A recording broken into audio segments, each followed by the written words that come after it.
Di sebuah desa kecil di Jawa Tengah, bernama Desa Karangmulyo, suasana malam biasanya begitu hening. Jalanan desa hanya diterangi lampu-lampu seadanya. Kadang ada yang redup, kadang pula mati sama sekali karena kabel tua yang sudah rapuh. Desa ini bukanlah desa terpencil, tapi tetap jauh dari hiruk-pikuk kota. Sawah membentang di sisi barat, dan perbukitan rendah menjulang di timur, membuat udara malam seringkali terasa lembab dan dingin. Beberapa bulan lalu, warga desa sepakat untuk membangun pos ronda baru di ujung jalan utama kampung. Sebelumnya, ronda malam hanya dilakukan secara bergiliran dengan duduk di beranda rumah kepala RT atau sekadar berjalan keliling dengan obor dan senter seadanya. Namun, setelah beberapa kali terjadi kehilangan ayam, bahkan motor milik salah satu warga hampir dicuri, musyawarah desa memutuskan bahwa sudah waktunya memiliki pos ronda permanen. Pos itu sederhana, namun kokoh, dibuat dari kayu jati bekas rumah lama, berdinding setengah tembok dan setengah papan. Atapnya genteng merah tua yang masih mengilap karena baru dipasang. Di depannya terdapat bangku panjang dari semen, sementara bagian dalam diberi meja kayu besar yang bisa dipakai untuk main catur, menaruh kopi, atau sekadar tempat ngobrol.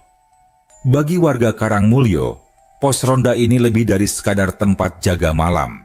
Ia menjadi simbol kebersamaan, tempat di mana para bapak bisa beristirahat setelah keliling, berbincang ringan sambil menyesap kopi panas, atau sekadar mengisi malam dengan obrolan. Malam pertama, pos ronda itu digunakan. Suasana terasa hangat. Beberapa bapak berkumpul, antara lain Pak Slamet, ketua RT yang usianya sekitar 50 tahun, wajahnya ramah dan penuh wibawa. Ada pula Pak Rohmat, seorang buruh tani yang senang bercanda, dan Mas Hadi, pemuda lajang yang baru saja pulang merantau dari kota. Mereka membawa termos berisi kopi hitam, beberapa bungkus kacang rebus, dan rokok kretek yang asapnya mengepul di udara dingin. "Wah, mantap tenan pos ronda anyar iki," ujar Pak Rohmat sambil menepuk-nepuk meja kayu. "Biar maling mikir 1000 kali kalau mau macam-macam." Pak Slamet tersenyum. "Iya, semoga dengan ronda begini kampung kita lebih aman. Yang penting jangan malas giliran." Mereka tertawa kecil.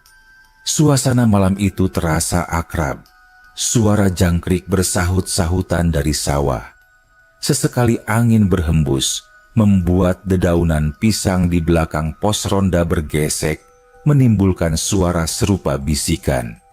Beberapa malam berikutnya, ronda terus berjalan. Warga merasa lebih nyaman dengan adanya pos baru. Walau begitu, ada juga rasa aneh yang sulit dijelaskan.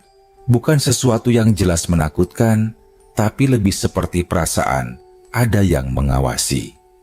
Entah kenapa, pos ronda itu walau baru dibangun, kadang terasa seperti sudah lama berdiri. Malam ketujuh, sejak pos digunakan, terjadi sesuatu yang membuat beberapa warga mulai saling berpandangan heran. Saat giliran ronda dijalani oleh Pak Slamet, Pak Rohmat, dan Mas Hadi, tiba-tiba datang seorang pria paruhbaya yang tidak mereka kenal. Pria itu datang dengan langkah pelan.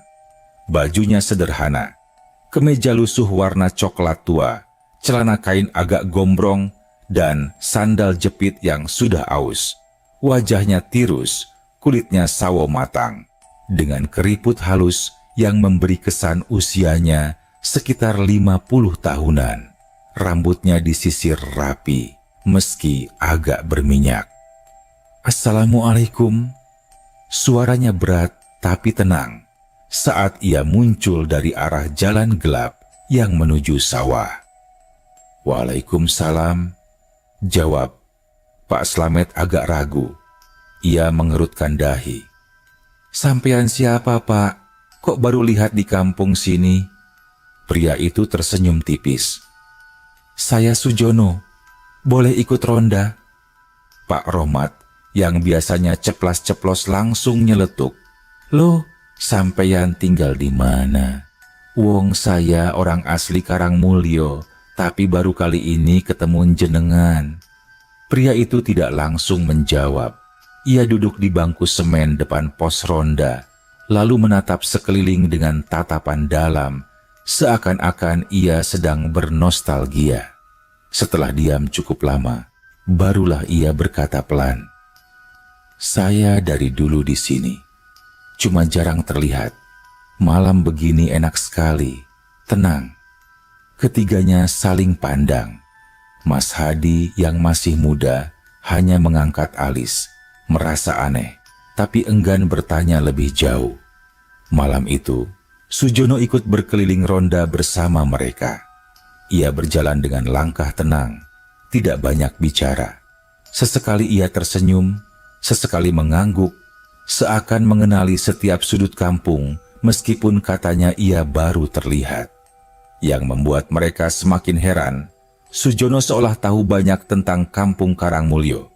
Saat melintas di dekat rumah lama, dekat pohon beringin, ia berkomentar, "Dulu rumah ini pernah dipakai tempat sembunyi tentara gerilya waktu zaman penjajahan." Pak Slamet tertegun. "Sampeyan tahu dari mana?" Sujono hanya tersenyum samar, tidak menjawab. Sejak malam itu, Sujono hampir selalu muncul saat ronda. Entah giliran siapapun, ia selalu datang menjelang tengah malam, berjalan dari arah yang sama, jalan kecil menuju sawah. Ia duduk, ngobrol, kadang ikut keliling. Meski ia tidak berbuat jahat, kehadirannya membuat warga bertanya-tanya. "Aneh ya?" bisik Mas Hadi pada Pak Rohmat suatu malam. "Kok orang itu selalu ada, tapi kalau siang nggak pernah kelihatan sama sekali." Pak Rohmat mengangguk. "Aku juga heran, rumahnya di mana? Kalau orang sini, pasti aku kenal. Tapi wong aku tanya, jawabnya cuma, sudah lama di sini." Meski rasa penasaran itu ada, warga tidak berani menekan terlalu jauh. Apalagi, Sujono selalu sopan, tutur katanya halus, tidak pernah membuat masalah. Bahkan, beberapa kali ia membantu mengisi kopi atau mengisyaratkan agar warga tetap waspada saat ronda. Namun, semakin sering ia hadir, semakin kuat perasaan janggal itu tumbuh. Suatu malam, saat mereka sedang duduk santai di pos, Sujono bercerita panjang lebar tentang kampung Karangmulyo di masa lalu. Ia menyebut bahwa dulu daerah itu masih sepi, rumah warga hanya sedikit dan sawah lebih luas. Ia bahkan menceritakan suasana ketika pasukan Belanda sering lewat jalan kampung membawa senapan. Pak Slamet menelan ludah. "Sampeyan ngalami sendiri, Pak?" Sujono menoleh, menatapnya dalam-dalam. Senyumnya samar, nyaris dingin. "Ya, saya ada di sini sejak dulu." Hening sejenak menyelimuti pos ronda malam itu. Malam-malam berikutnya di pos ronda Karangmulyo semakin terasa berbeda sejak hadirnya pria asing bernama Sujono itu. Awalnya, warga menerima kehadirannya dengan wajar. Bagaimanapun, ia sopan, tidak pernah membuat masalah, dan selalu ikut serta menjaga kampung. Namun, semakin lama, ada hal-hal kecil yang mulai membuat bulu kuduk meremang. Pak Rohmat, seorang bapak paruh baya, berperawakan agak gempal dengan kumis tebal, sering menjadi teman ngobrol di pos ronda. Ia terkenal suka melontarkan lelucon, membuat suasana ronda tidak terlalu kaku. Tapi, sejak Sujono sering hadir, gaya bercanda Pak Rohmat jadi berkurang. Ada sesuatu dari tatapan mata pria asing itu yang membuatnya lebih sering diam. Suatu malam, giliran ronda jatuh pada Pak Slamet, Pak Rohmat, dan Mas Hadi. Udara malam itu cukup dingin. Kabut tipis turun dari arah sawah menutupi sebagian jalan. Dari kejauhan terdengar suara gonggongan anjing bersahut-sahutan. Di tengah suasana yang agak muram itu, seperti biasa, Sujono muncul dari arah jalan gelap menuju sawah. "Assalamualaikum." Suaranya tenang, sama seperti malam-malam sebelumnya. Pak Slamet menjawab sekenanya. "Waalaikumsalam." "Monggo, Pak." Sujono duduk di bangku semen, menyalakan rokok kretek dari bungkus lusuh yang ia keluarkan dari kantong kemeja. Asap mengepul perlahan, menambah pekat suasana pos ronda. Ia menatap jauh ke arah jalan utama desa, lalu bergumam pelan, seakan berbicara pada dirinya sendiri. Dulu, jalan ini tidak seramai sekarang. Dulu, hanya ada tanah becek dan rumput liar. Orang-orang jarang lewat malam-malam. Kecuali pas masa penjajahan, banyak serdadu bersenjata berjalan lewat sini. Mas Hadi mengernyit. "Sampeyan ngalami sendiri, Pak?" tanyanya ragu. Sujono mengangguk perlahan, tatapannya kosong. "Iya, saya ada di sini sejak lama sekali. Kalian, anak-anak muda, mungkin tidak tahu bagaimana rasanya hidup dalam ketakutan." Pak Rohmat menelan ludah, lalu mencoba menyelanya dengan tawa kecil. "Hehehe, kalau jenengan ada sejak zaman penjajahan, berarti umur jenengan sudah 100 tahun lebih dong. Kok masih segar bugar begini?" Sujono menoleh perlahan. Senyumnya samar, tapi matanya tajam. "Umur manusia tidak selalu dihitung dari tubuh yang kalian lihat." Hening seketika. Angin malam berhembus kencang, membuat dedaunan pisang bergesek. Suasana yang tadinya hangat mendadak mencekam. Pak Slamet berdehem, mencoba mencairkan suasana. Ayo kita keliling dulu, jangan sampai kebablasan ngobrol." Mereka pun beranjak, berjalan menyusuri jalan desa. Sujono ikut serta, langkahnya pelan, tapi pasti. Anehnya, meski jalannya lambat, ia selalu bisa menyamai kecepatan mereka tanpa terlihat kelelahan. Di dekat rumah kosong peninggalan almarhum Mbah Warsito, Sujono berhenti sebentar. Rumah itu sudah bertahun-tahun tak dihuni, cat dindingnya mengelupas, jendela kayunya lapuk.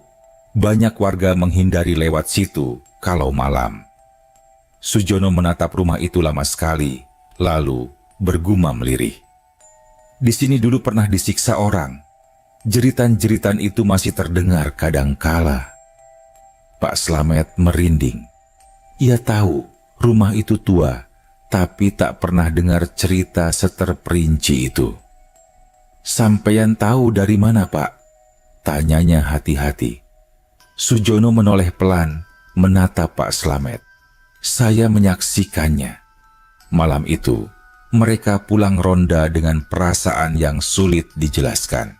Sujono pamit tanpa banyak kata, berjalan kembali ke arah sawah gelap yang selalu menjadi jalan datangnya. Beberapa hari kemudian, obrolan soal pria asing itu mulai jadi bahan pembicaraan warga. Di warung kopi milik Pak Mardi, para bapak desa sering berkumpul selepas maghrib. Di sana, suara bisik-bisik makin sering terdengar. "Sampeyan pada percaya nggak sih kalau orang itu benar-benar tinggal di kampung kita?" tanya Pak Dul, seorang petani tua sambil menyeruput kopi. Pak Rohmat menjawab pelan, "Aku nggak pernah lihat rumahnya. Orang kalau asli sini pasti kenal. Tapi dia selalu bilang, dari dulu di sini." "Maksudnya apa coba?" Mas Hadi yang kebetulan ikut nongkrong ikut menyahut. "Aku pernah tanya, malah jawabannya muter-muter. Katanya kampung dulu sepi, sawah luas, bahkan cerita soal tentara Belanda lewat. Kayak orang yang bener-bener ngalami." Pak Mardi, pemilik warung, ikut nimbrung. Aku malah ngeri dengarnya. Jangan-jangan dia bukan orang biasa. Mereka saling pandang, lalu terdiam. Hanya suara sendok beradu dengan gelas yang terdengar. Malam berikutnya, giliran ronda jatuh pada Pak Rohmat, Pak Dul, dan Mas Hadi.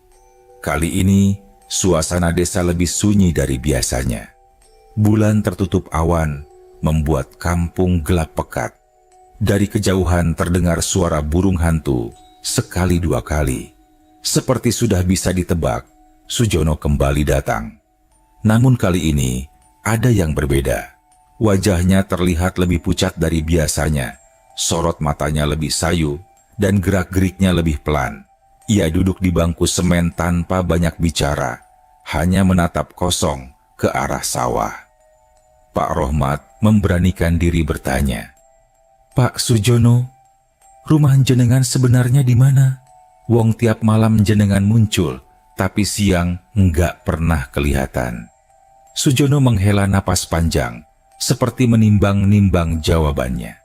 Lalu, dengan suara berat, ia berkata, "Rumah saya sudah tidak ada. Yang ada hanyalah tempat lama di bawah bangunan ini." Ketiga orang yang mendengarnya sontak merinding. "Di bawah bangunan ini, maksudnya pos ronda?" tanya Mas Hadi terperanjat. Sujono menatap mereka, matanya berkilat aneh di bawah cahaya lampu Petromax. Tapi ia tidak menjawab, hanya senyum tipis yang muncul.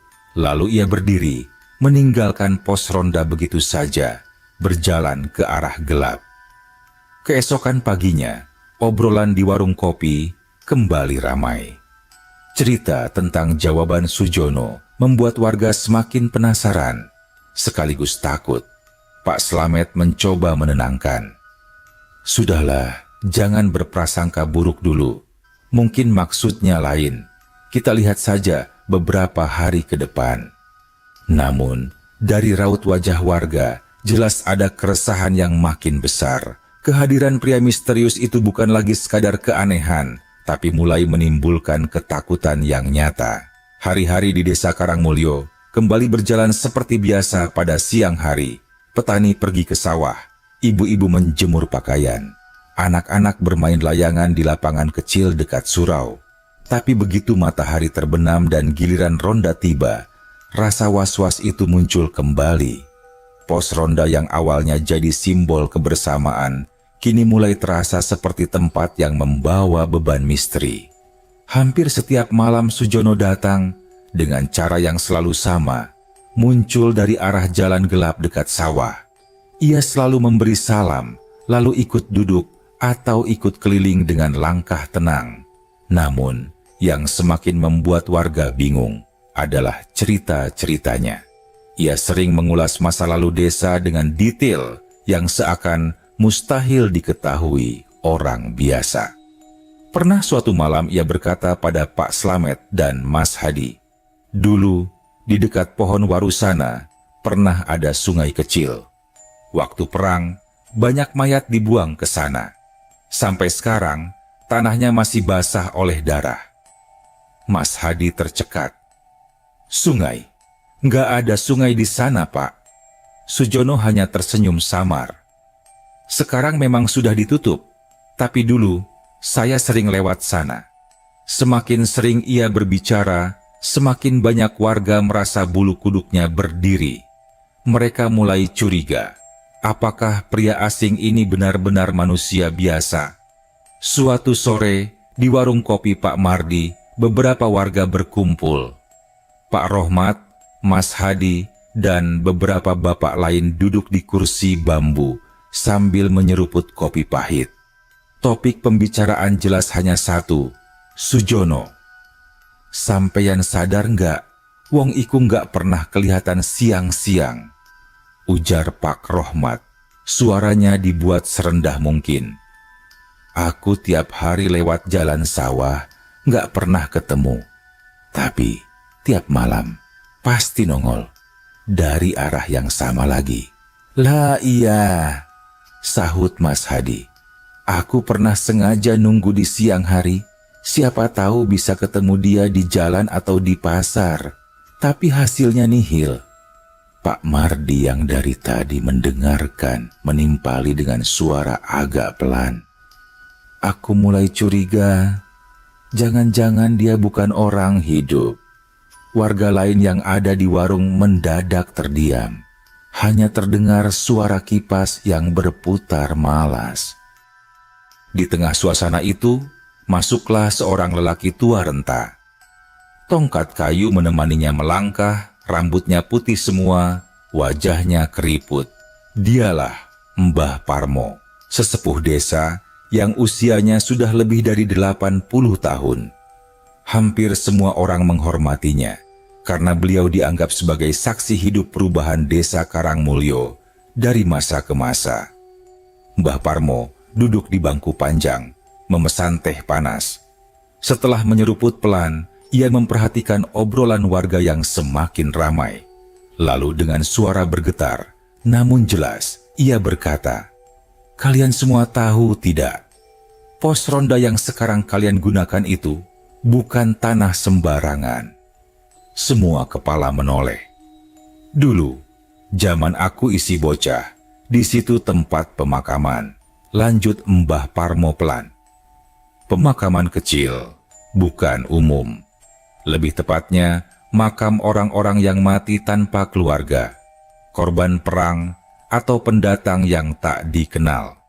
Waktu desa mulai ramai dan tanah makin dibutuhkan, makam itu dipindah seadanya. Tapi banyak yang enggak jelas kemana jasadnya. Ada yang dibiarkan tertimbun, ada yang enggak pernah diselesaikan." Pak Rohmat langsung bergidik. "Mbah, jenengan yakin? Jadi pos ronda itu dibangun di atas bekas kuburan?" Mbah Parmo mengangguk pelan. "Yakin, aku masih ingat. Dulu aku sering main layangan di situ dan sering ketemu nisan kayu. Lama-lama hilang karena tanahnya diratakan. Warung kopi mendadak hening. Hanya suara sendok beradu dengan gelas yang terdengar." Mas Hadi menelan ludah. "Kalau begitu, jangan-jangan Pak Sujono itu..." Mbah Parmo memejamkan mata sebentar, lalu berbisik lirih. Mungkin salah satu arwah yang enggak tenang. Sejak pengakuan Mbah Parmo itu, suasana kampung berubah drastis. Banyak warga yang mulai enggan ronda. Kalaupun datang, mereka merasa ketakutan setiap kali melihat Sujono muncul. Beberapa bahkan mulai menghindari pos ronda dengan berbagai alasan. Namun, tidak semua percaya begitu saja. Ada juga yang menganggap Mbah Parmo hanya salah ingat. Tetapi, semakin banyak tanda aneh muncul, semakin sulit rasanya menolak kemungkinan itu. Malam berikutnya, saat giliran ronda diisi Pak Slamet, Pak Rohmat, dan Mas Hadi, kehadiran Sujono terasa semakin menekan. Ia datang lebih awal dari biasanya, wajahnya tampak lebih pucat, dan pandangan matanya seolah menembus jauh ke balik gelap malam. Setelah lama terdiam, tiba-tiba ia berkata, "Kalian tahu, dulu di bawah tempat kalian duduk ini ada beberapa jasad. Mereka tidak pernah mendapat doa. Mereka dilupakan." Pak Slamet tercekat. Jantungnya berdegup kencang. "Maksud sampean apa, Pak?" Sujono menatapnya dalam. Lalu dengan suara parau ia menjawab, "Saya salah satunya." Suasana pos ronda seketika membeku. Angin malam berhenti. Jangkrik pun seakan terdiam. Mas Hadi gemetar. Sementara Pak Rohmat sampai menjatuhkan cangkir kopinya. Tapi sebelum ada yang sempat bertanya lebih jauh, Sujono berdiri. Dengan langkah pelan, ia pergi ke arah jalan gelap seperti biasanya, meninggalkan pos ronda dalam keheningan yang menakutkan. Keesokan harinya, berita itu menyebar cepat. Hampir semua warga kini percaya bahwa pria bernama Sujono itu bukanlah orang biasa. Cerita Mbah Parmo soal bekas pemakaman kini terasa benar adanya. Namun, ada yang membuat mereka semakin resah. Jika Sujono benar arwah penghuni lama tanah itu, apa yang sebenarnya ia inginkan? Dan kenapa ia terus muncul hampir tiap malam? Pertanyaan itu menggantung di kepala warga Karangmulyo, membuat mereka semakin takut, sekaligus semakin penasaran. Sejak pengakuan Mbah Parmo di warung kopi tempo hari, suasana desa Karangmulyo tidak lagi sama. Warga yang sebelumnya masih bisa bercanda di pos ronda, kini lebih sering diam. Bahkan beberapa di antaranya mulai mencari alasan untuk tidak hadir giliran ronda. Pak Slamet sebagai ketua RT mencoba menenangkan warga. Ia menekankan bahwa ronda tetap penting, sebab beberapa kali maling masih berkeliaran di desa sebelah. Namun, ketakutan yang menghantui hati warga terasa lebih kuat daripada ancaman pencurian. Malam itu, giliran ronda jatuh pada Pak Slamet, Pak Rohmat, dan Pak Surip, seorang tukang kayu berusia 40-an yang jarang bicara. Mereka bertiga datang dengan membawa kopi panas dan beberapa pisang rebus. Namun suasana pos ronda terasa berat. Lampu Petromax yang tergantung di sudut pos berkelip-kelip, kadang meredup, kadang terang kembali. Angin malam bertiup kencang dari arah sawah, membuat dedaunan pisang bergesek nyaring. Dan seperti biasa, sekitar tengah malam, Sujono muncul. Dari arah jalan gelap itu, ia datang dengan langkah tenang. "Assalamualaikum." "Waalaikumsalam," jawab Pak Slamet. Suaranya agak bergetar. Sujono duduk, menyalakan rokoknya, lalu menatap meja kayu di pos ronda. Ia tersenyum samar. "Pos ini baru ya, tapi aku masih ingat betul, dulu tanah ini penuh nisan kayu. Ada yang jatuh, ada yang lapuk. Bau tanah basah bercampur darah. Aku masih bisa merasakannya." Pak Surip langsung menunduk, pura-pura sibuk mengupas pisang.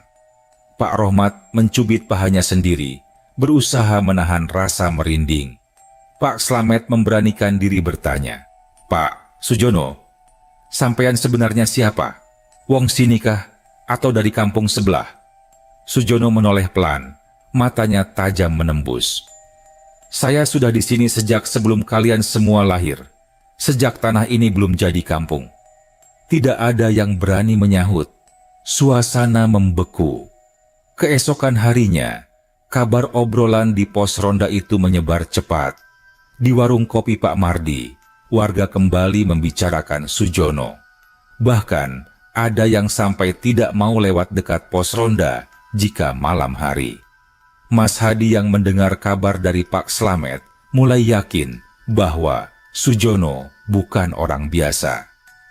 Kalau dia bukan arwah, mana mungkin tahu detail tentang tanah itu? Mbah Parmo saja yang seumuran 80 baru bisa cerita begitu. Apalagi dia selalu muncul dari arah yang sama, ke pos ronda, lalu hilang lagi. Pak Mardi mengangguk pelan. "Aku pernah perhatiin, pas dia jalan ke arah sawah, nggak pernah kelihatan terusannya. Kayak tiba-tiba hilang di telan gelap." Obrolan semakin ramai, sampai-sampai anak-anak muda desa ikut mendengar. Mereka yang biasanya suka nongkrong dekat pos ronda kini memilih berkumpul di tempat lain. Suasana kampung berubah kaku, seolah-olah semua orang sedang menunggu sesuatu yang buruk terjadi. Malam berikutnya, giliran ronda diisi oleh Mas Hadi, Pak Rohmat, dan Pak Minan, seorang pedagang sayur. Sejak awal, mereka sudah merasa was-was, apalagi kabar soal Sujono semakin santer. Sekitar pukul 11, angin bertiup kencang. Lampu Petromax di pos ronda meredup seperti hendak mati. Dari arah sawah, muncul bayangan yang perlahan mendekat. Tak salah lagi, itu Sujono. Namun kali ini ada yang berbeda. Langkahnya lebih pelan dari biasanya. Wajahnya tampak pucat pasi dan matanya memerah. Ia langsung duduk tanpa banyak bicara, menatap kosong, ke arah jalan utama desa. Beberapa menit berlalu dalam keheningan. Hanya terdengar detak jam dinding tua di pos ronda, berdetak lambat namun jelas. Tiba-tiba, Sujono membuka suara. "Kalian tahu, aku sudah lama menunggu doa, tapi sampai sekarang tidak ada satupun yang mendoakan. Bahkan ketika jasadku ditimbun di sini, aku hanya sendirian, gelap, dingin." Mas Hadi merinding, bulu kuduknya berdiri semua. Pak Minan sampai menutup mulutnya dengan tangan, takut suara nafasnya terlalu keras. Pak Rohmat memberanikan diri, meski suaranya bergetar. "Sampeyan, maksudnya sampeyan dikubur di bawah pos ronda ini?" Sujono menoleh perlahan, tatapannya menusuk. Senyum tipis muncul di wajahnya. "Ya, aku salah satu dari mereka yang tidak pernah tenang." Tiba-tiba, angin bertiup kencang sekali, membuat Petromax hampir padam. Daun-daun pisang berderak keras, seperti ribuan tangan bertepuk bersamaan. Suasana pos ronda seakan tertelan hawa dingin yang menusuk tulang. Mereka bertiga terpaku, tak ada yang berani bicara lagi. Sampai akhirnya, Sujono berdiri. Tanpa kata-kata, ia berjalan menuju arah sawah, lalu menghilang dalam kegelapan. Keesokan harinya, warga semakin yakin. Obrolan di warung kopi kembali memanas. Pak Surip bercerita, "Aku dengar sendiri dari mulutnya. Dia ngaku dikubur di bawah pos ronda. Ngeri, aku sampai nggak bisa tidur semalaman." Warga lain menimpali. "Pantesan Mbah Parmo bilang dulu itu pemakaman. Berarti benar-benar masih ada jasad yang gak jelas nasibnya." Pak Slamet sebagai ketua RT akhirnya angkat bicara di tengah keramaian. "Kita gak bisa biarkan begini terus. Warga sudah ketakutan, ronda bisa bubar. Kalau benar dia arwah yang butuh doa, mungkin kita harus lakukan sesuatu." Namun belum ada keputusan bulat. Ada yang masih ragu, ada yang takut, ada pula yang khawatir kalau salah langkah justru membawa masalah lebih besar. Yang jelas, sejak malam itu, rasa ngeri di pos ronda semakin menjadi. Setiap kali Sujono muncul, udara berubah lebih dingin, dan ketegangan menyesakkan dada. Warga sadar, mereka sedang berhadapan dengan sesuatu yang bukan lagi manusia. Malam itu, giliran ronda jatuh pada Pak Slamet, Pak Rohmat, dan Mas Hadi. Mereka bertiga sudah menyiapkan diri sejak sore. Ada perasaan berat di dada masing-masing, seakan mereka tahu malam itu tidak akan sama seperti biasanya. Pak Slamet sempat berkata kepada istrinya sebelum berangkat, "Kalau aku pulang agak telat, jangan khawatir. Mungkin ada urusan di pos." Istrinya hanya mengangguk, meski jelas terlihat cemas. Begitu sampai di pos ronda, suasana terasa lebih sunyi dari biasanya. Angin berhenti berhembus, jangkrik pun seakan lenyap. Lampu Petromax yang digantung di sudut pos berkelip redup, menimbulkan bayangan-bayangan aneh di dinding. "Sepi banget ya," gumam Mas Hadi sambil menyalakan rokok. "Sepi itu justru yang bikin gak tentrem," jawab Pak Rohmat lirih, mencoba mengusir rasa gelisah. Mereka bertiga duduk, berusaha mengalihkan pikiran dengan main catur di meja kayu. Namun setiap kali mendengar suara kecil, entah ranting jatuh, entah suara burung malam, mereka refleks menoleh, seakan menunggu seseorang datang. Dan benar saja. Menjelang tengah malam, dari arah sawah terdengar langkah pelan. Sosok yang begitu mereka kenal, kini muncul lagi. Sujono. "Assalamualaikum." Suaranya berat dan dalam. "Waalaikumsalam." Jawab ketiganya hampir bersamaan, tapi terdengar jelas ada getar dalam suara mereka. Sujono duduk, kali ini lebih dekat dari biasanya. Wajahnya tampak pucat, Matanya sayu dan ada lingkar hitam tebal di bawah kelopak matanya. Hening. Tidak ada yang berani membuka percakapan. Sampai akhirnya Pak Slamet menarik napas panjang. Ia sadar harus ada yang berani bertanya malam ini. Kalau tidak, rasa takut itu akan terus menghantui seluruh kampung. Pak Sujono, suaranya bergetar. Sudah beberapa malam ini jenengan selalu datang ke pos ronda. Kami tidak keberatan jenengan ikut, tapi terus terang warga jadi resah. Kami ingin tahu siapa sebenarnya jenengan. Sujono menatap Pak Slamet lama sekali. Sorot matanya tajam, menusuk sampai ke jantung. Hening begitu panjang, sampai angin pun terasa berhenti. Lalu ia tersenyum tipis. Akhirnya ada yang berani bertanya, katanya pelan. Pak Rohmat menelan ludah. Mas Hadi menggenggam lututnya erat-erat. Sujono menunduk sebentar, lalu suaranya berubah parau, hampir seperti bergema. Saya bukan lagi manusia seperti kalian. Tubuh saya sudah lama dikubur, tepat di bawah tanah tempat kalian duduk sekarang. Ketiganya terperanjat. Mata Mas Hadi membelalak. Pak Rohmat sampai hampir menjatuhkan rokok yang dipegangnya. Saya Sujono. Lanjutnya, seorang perantau yang meninggal tanpa keluarga puluhan tahun lalu. Saat perang, saya terluka parah dan mati di tanah ini. Tidak ada yang kenal, tidak ada yang mendoakan. Saya dikubur seadanya, tanpa doa, tanpa nisan. Dan sejak itu, roh saya terikat di sini, tidak bisa tenang. Suasana pos ronda mendadak mencekam. Angin dingin bertiup kencang. Petromax berkelip hampir padam. Saya melihat kalian membangun pos ronda di atas makam lama. Itulah sebabnya saya muncul. Bukan untuk menakuti, bukan untuk mengganggu. Saya hanya ingin kalian ingat bahwa di sini dulu pernah ada orang-orang yang mati tanpa doa.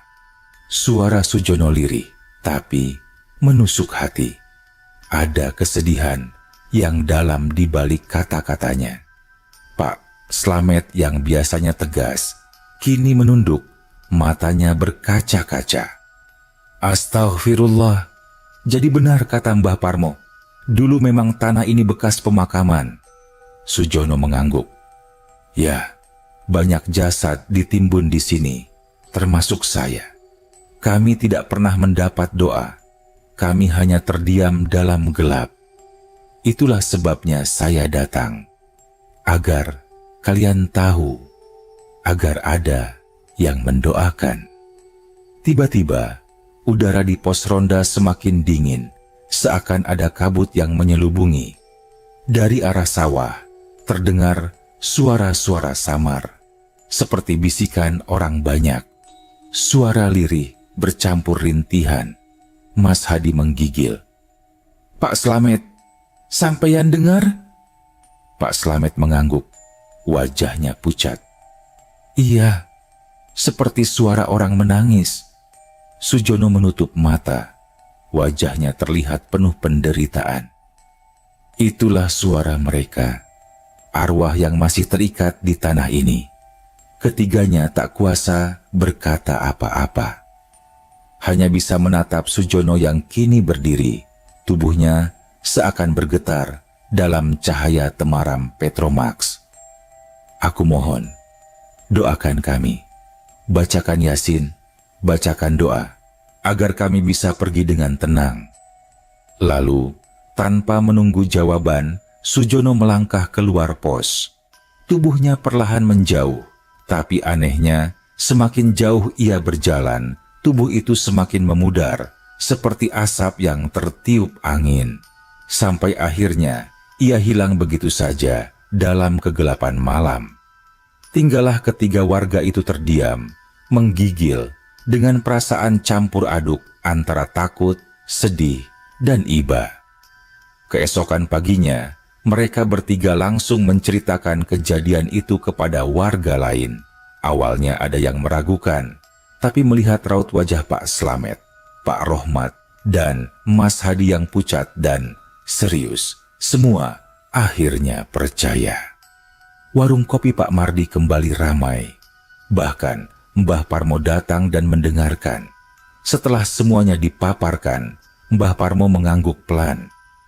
"Memang begitu adanya," ucapnya lirih. "Aku tahu dulu ada banyak jenazah ditimbun di situ. Kalau benar arwah mereka masih gentayangan, maka jalan satu-satunya adalah mendoakan." Warga saling pandang. Tidak ada lagi canda, tidak ada lagi tawa. Semua kini yakin bahwa sosok bernama Sujono itu bukan sekadar orang asing, melainkan arwah yang meminta pertolongan. Pak Slamet kemudian berdiri. "Kalau begitu, kita harus gelar pengajian dan yasinan di pos ronda malam ini juga. Jangan ditunda-tunda lagi." Semua warga menyetujui. Ada ketakutan, tapi juga rasa tanggung jawab. Mereka sadar jika benar ada arwah yang belum tenang, sudah sepatutnya mereka membantu dengan doa. Dan malam itu, untuk pertama kalinya sejak pos ronda dibangun, warga berkumpul bukan untuk berjaga dari maling, melainkan untuk mendoakan arwah yang selama ini diam-diam menghuni tanah itu. Malam itu, selepas Isya, warga desa Karangmulyo mulai berdatangan ke pos ronda. Tidak hanya para bapak yang biasanya ikut jaga, tapi juga ibu-ibu, pemuda, bahkan anak-anak kecil ikut meramaikan. Suasana kampung berbeda dari biasanya. Bukan tegang seperti malam-malam ronda, melainkan penuh kekhusyukan. Di atas meja kayu pos ronda digelar tikar pandan. Beberapa kitab Yasin dan Al-Quran diletakkan rapi. Warga membawa makanan sederhana, tumpeng kecil, pisang rebus, dan teh hangat. Lampu Petromax diganti dengan lampu listrik yang disambungkan dari rumah Pak Slamet, agar cahayanya lebih terang. Pak Slamet berdiri di depan warga, suaranya tegas namun lembut. "Bapak-bapak, ibu-ibu, kita semua sudah tahu kenapa malam ini kita berkumpul. Beberapa hari ini kita digelisahkan dengan kehadiran sosok Pak Sujono.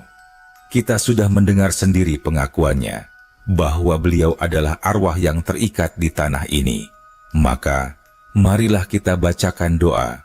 Semoga beliau dan arwah-arwah lain yang pernah dikuburkan di sini mendapat ketenangan."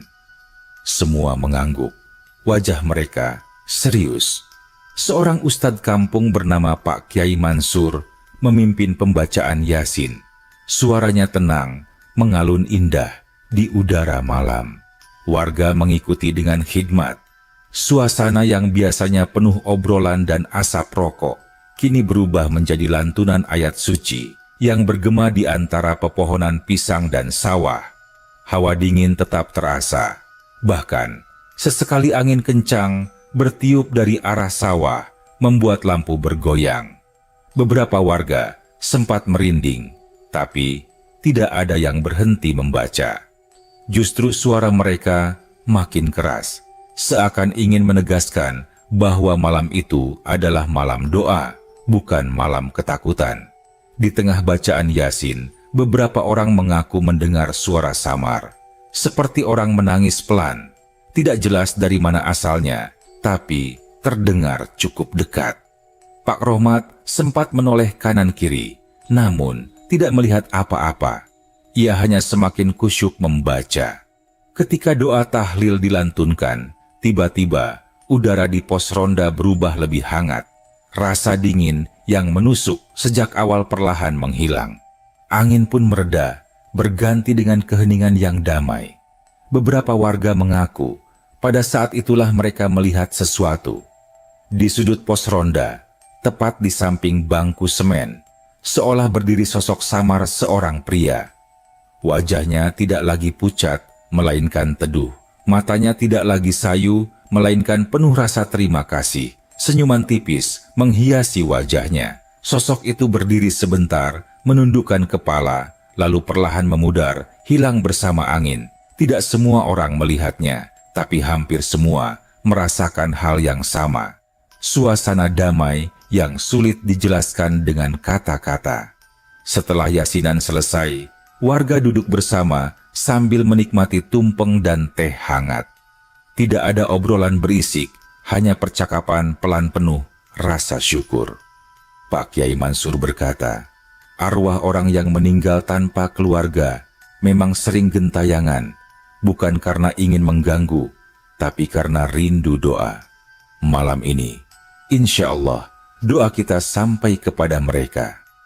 Pak Slamet menambahkan, semoga mulai sekarang, pos ronda ini bukan lagi tempat yang menakutkan, tapi jadi tempat aman, tempat doa, tempat kebersamaan. Mbah Parmo yang hadir meski jalannya sudah tertatih, menghela napas panjang. Akhirnya, yang lama dilupakan kini sudah didoakan. Aku lega. Sejak malam itu, suasana desa Karangmulyo berubah. Warga kembali ronda dengan tenang. Tidak ada lagi rasa was-was seperti sebelumnya. Bahkan, beberapa orang merasa pos ronda itu justru membawa berkah. Malam-malam ronda kembali ramai dengan obrolan hangat, kopi panas, dan tawa ringan. Yang paling mencolok, sejak yasinan malam itu, Sujono tidak pernah muncul lagi. Tidak ada lagi sosok asing yang datang dari arah sawah. Tidak ada lagi cerita tentang masa penjajahan atau kisah darah dan makam. Pos ronda benar-benar jadi milik warga Karangmulyo. Namun, setiap kali mereka duduk di sana, ada rasa hormat tersendiri. Tidak ada lagi yang berani bicara sembarangan. Sebagian warga bahkan menjadikan pos ronda itu tempat singgah untuk membaca doa pendek sebelum memulai ronda. Seakan-akan doa sudah menjadi bagian dari ronda itu sendiri. Mas Hadi pernah berkata pelan kepada Pak Rohmat saat ronda, kadang aku masih kebayang wajahnya, Pak. Tapi anehnya, bukan takut lagi, malah kasihan. Kayak ada rasa lega, tahu dia sudah pergi dengan tenang. Pak Rohmat mengangguk, matanya menerawang. Iya, aku juga sama. Semoga dia bahagia di sana. Beberapa bulan kemudian, pos ronda Karangmulyo dikenal sebagai pos paling ramai di wilayah sekitar. Warga dari desa sebelah bahkan kagum karena ronda di Karangmulyo jarang sepi. Mereka tidak tahu apa yang pernah terjadi di sana. Hanya warga Karangmulyo yang menyimpan cerita itu di hati masing-masing sebagai kisah nyata yang tak akan pernah terlupakan.